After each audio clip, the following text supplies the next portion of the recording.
This is an iPhone 6S. It's from 2015. Actually, I think I got it in 2016, but the original one came out in 2015 or thereabouts. And today in 2026, you can actually get surprisingly good footage and photos with this. But how does it compare to a modern iPhone? The 6S was really the last simple iPhone compared to the modern phones. And what I mean by that is it had a headphone jack. It was a smaller phone. There was no AI. Had much simpler photography features. Less processed images for sure. I would almost call it a more honest camera look because it didn't have the harsh dynamic tone mapping that came along in the iPhone 8 and iPhone 10 especially. I shot my short film, Casey's Favorite Song, with the iPhone 6S, this exact phone, using Filmic Pro Log, the very first version of Filmic Pro Log. So at the time, it was a big deal.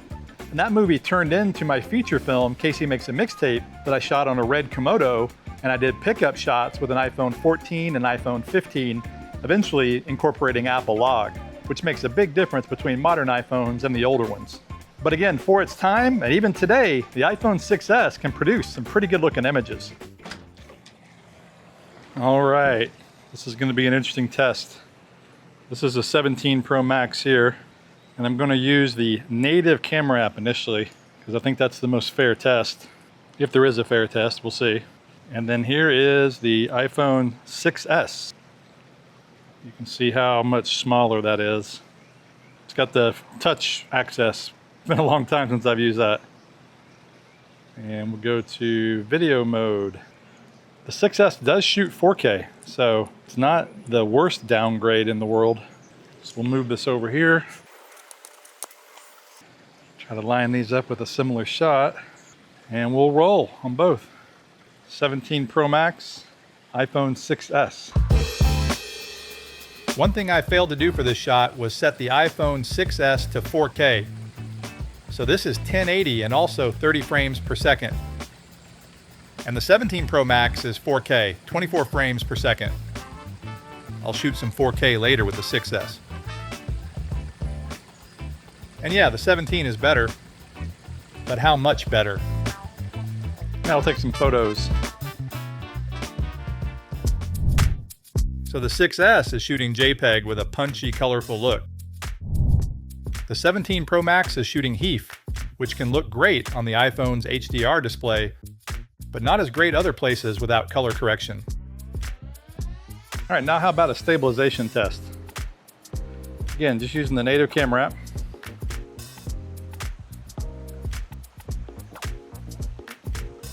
Trying to walk as steady as I can. And not surprisingly, the 17 Pro Max is considerably better.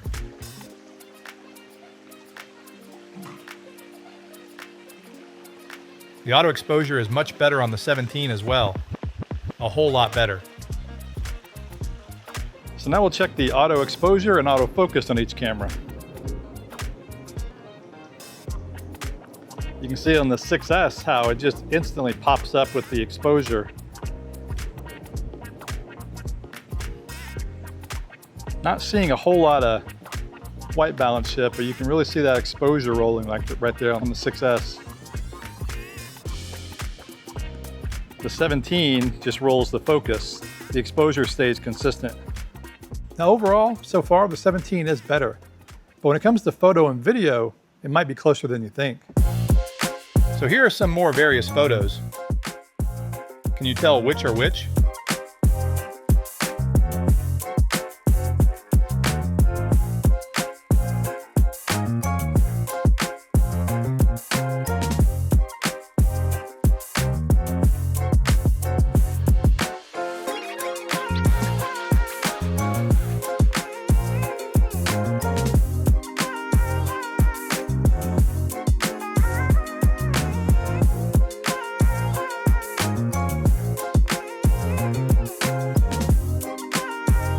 Did you figure it out? Yeah, those are all the old iPhone. No 17 included there. And no color correction done either. That's right out of the phone. And really, yeah, they look pretty darn good. Well, let's go back and look at video again now. And this time I'll use Filmic Pro so I can shoot 4K and 24 frames per second. All right, before we go shoot, I just want to show that I do actually have a cage for this phone. And I mentioned I shot my short film years ago with it, and that's what I did. I used this cage, and it's from Helium. Helium was one of the early companies that made cages, them and B-Script. And Helium may have been out before B-Script, I can't remember. But the iPhone 6S, again, this came out in 2015. And this cage is kind of interesting. You just drop the phone in, and then the cage fits over it, and you actually have put screws in it. So the modern designs have latches, which are probably better for moving your phone in and out quickly anyway. But the screws here made it extremely secure. So your phone was not going to come out of this cage at all. So Helium was one of the original cages I used and really helped usher in the era of mobile filmmaking. All right, I'm back at the pool and I'm running the 17 Pro Max with the Blackmagic camera app, and I'm shooting Apple Log. And here with this phone, I'm shooting with Filmic Pro. Remember that app? Filmic Pro was my go-to app forever. And the cool thing about Filmic Pro is even on this phone, you can shoot Log. I don't remember which version of the app this is or which version of Log. It's probably the original Log. And the dynamic range is not near what you can get today, of course. But it was a great option at the time, and it's a good option now, considering this is a 11-year-old phone. This is about a 6-month-old phone. Here we go, 17 Pro Max, Apple Log, and the iPhone 6S, and Filmic Pro Log. And I am shooting 4K, and you can actually shoot 24 frames per second in the Filmic Pro app. You cannot in the native camera app. That was a big limitation back in the day, and that's one reason Filmic Pro was such a popular app for sure.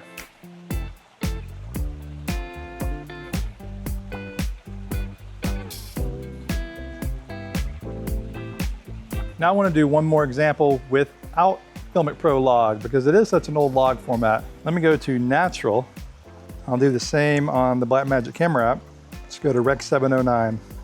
Now the main benefit to shooting Apple Log is you get more dynamic range, but you also get the nasty sharpening and overprocessed look turned off. The dynamic tone mapping is gone. And so this Rec 709 has it built in, but that's one thing about the 6S is it didn't have that stuff built in yet.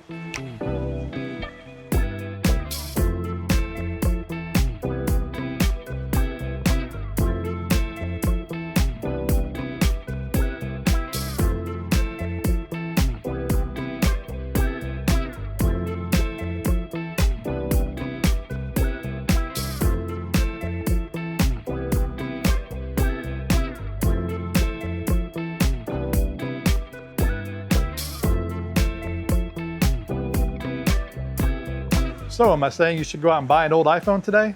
No. The phones today are obviously much better in almost every way. Better dynamic range, HDR and 10-bit color, ProRes video, Apple Log. Stabilization is great now. We also now have the ability to shoot raw photos and raw video. And just practically speaking, we now have a lot more space on the phone. You can get up to 2 terabyte. That iPhone 6S, I believe, is a 64 gigabyte. The phones now are much better in low light. And we now, of course, have multiple cameras and lenses to choose from. On that 6S, you may have noticed I only had one. But right out of the camera of the older phone, the photos can look great. And I know lots of people actually prefer aspects of the older look. And in some ways, yeah, the 6S does feel somewhat more natural. And the video, it can look really good too, especially using a third-party app. But no, don't go out and buy an old iPhone, especially one that old. However, you don't need the latest, greatest one either. All the iPhone color grading in this episode was done using my Apple Log LUTs. I've got everyday LUTs, film look LUTs, now I also have film grain available too. But what do you think? Do you like that older look? Let me know in the comments below. Thanks for watching.